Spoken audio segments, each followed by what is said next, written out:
but we're greedy.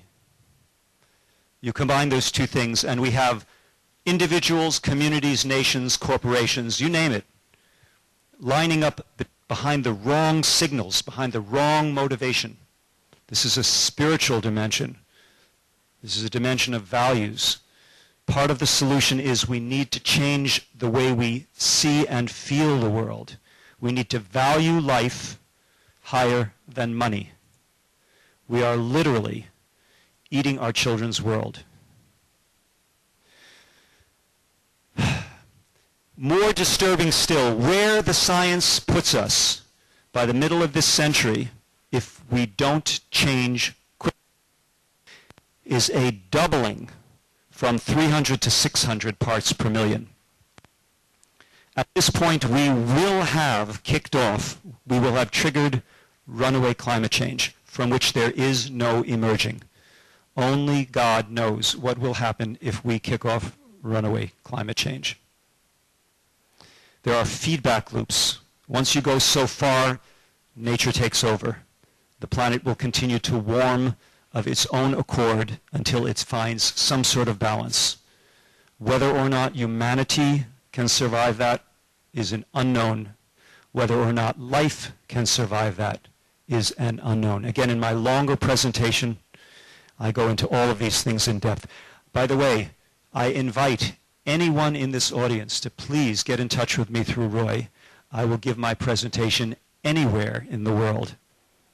I prefer not to travel for one presentation because the most damaging thing that we as individuals can do is get on an airplane as individuals. Now, some of us are in positions at companies and governments to be more powerful than that. But you will be making a significant contribution to remedying this problem if the next time you need to fly, you say, is this really necessary? Now, let's explore the hottest years on record, and these are not from bubbles of gas. These are measurements, thousands of measurements taken over the last 160 years, averaged together to give real-time data. 10 of the hottest years in the last 160 years have all occurred within the last 12 years. That is, 10 of the last 12 years have been hottest ever since we've started to measure. Is this disturbing? 2005 was the hottest year on average. In certain locations there were hotter years. I believe 2007 was the record so far in Thailand. 98, 2009, and 2002 are a three-way statistical heat. That's a three-way tie for second place. Look at 2007, which, including that three-way tie, is in 7th position.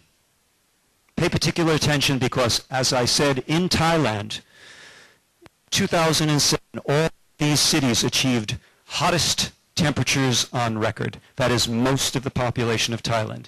There's Bangkok, there's Chiang Mai. Now, I have with me, I won't go and fish it out, but I have a Bangkok post from about a week ago that says that they are expecting temperatures to rise in Thailand to 43 degrees this summer on average. That's right up there. I expect most of these records to be broken this summer. Do we have a problem? I'm sorry for the rhetorical. I know everyone is here in this room because they know we have a problem. My job is to lift people to a state of greater activity, greater activism. Hurricane Katrina, world-famous Hurricane Katrina, that hottest year on record. You'll see that number a lot in my presentation, especially my longer one. It was not the largest hurricane ever. However, it was the largest hurricane to hit a populated area in the United States, reducing the United States to the recipient of disaster aid, reduced us to our knees for a brief period, but of course, our memory is short. We were foolish enough to rebuild the tourist destination called New Orleans, and it flooded again in 2008, not very well known. 2005, that hottest year on record, was also a record for storm activity in the Pacific, where a hurricane is called a typhoon. There were 10. There are 2 in this frame. 10 typhoons in 2005, which was the record, that hottest year on record. But last year, during my brief couple of months here in Bangkok, in preparation for my activities at the United Nations talks, I realized, my God, there's 1 typhoon a week hitting the Philippines. And I took a look on the internet, and in fact, 2005 is no longer the record. 2009 is the record, with not a few more, but 50% greater number of typhoons. 15 instead of 10. Half of which were in the category of super typhoon, 4s and 5s. Mark my words, within the next 10 or 20 years, we will probably experience for the first time ever a category 6 typhoon. Now, as the numbers go up, the force increases by tenfold. This is a logarithmic scale. A number 4 is 10 times as powerful as a number 3, etc. Now, let's take a look at another aspect of climate change. This is one that most people think of, and they said, mai penrai, to quote the Thai, no problem. With the melting of the ice will come ocean rise, is occurring ocean rise. Over the past century, perhaps a couple of centimeters, minimal rate over the past century of perhaps 2 or 3 millimeters a year, but that rate has doubled in the last 10 years.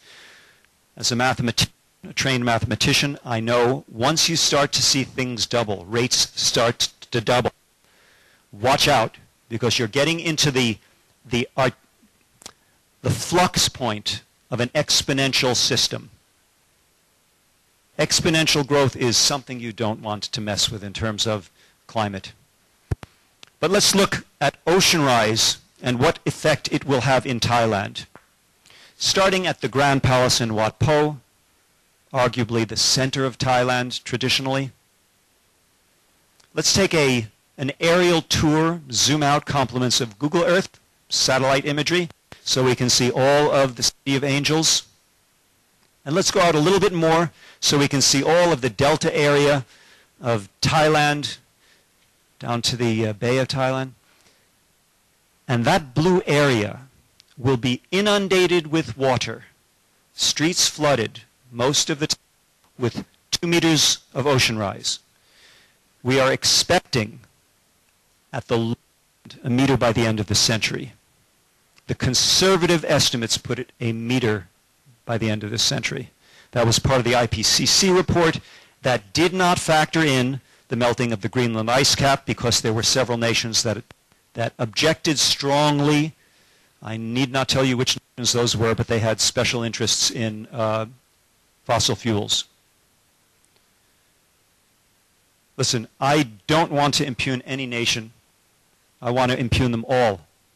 The problem is that no nation save the low-lying island states have really recognized the problem adequately. Certainly none of the industrialized nations.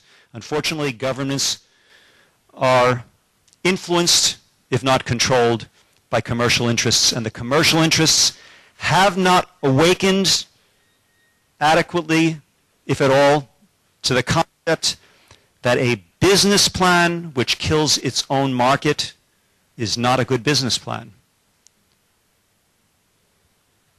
This is the Chao Phraya River on an ordinary day. Very close to the banks, water rises on an ordinary day. With a meter of ocean rise, we will be seeing the klongs, which are now open sewers in a lot of places, overflowing into the streets. I usually say when I make my presentation in Thailand that I hope the government is planning for this. When I presented in front of the Thai Senate, I did not get any affirmation that they were. And I will add to that, that not only do I hope that they're planning for it, but I hope they're not planning to repeat the same mistakes. If we're going to move Bangkok and the populated areas of Thailand to other places, then we need to do that in a smarter way than we built the cities originally. Moving along, let me take you on a tour up to the northern realms of our planet, in particular Siberia and Alaska. And what you see in the bar graph on the left-hand side is what scientists estimate is the atmospheric content of CO2 and methane.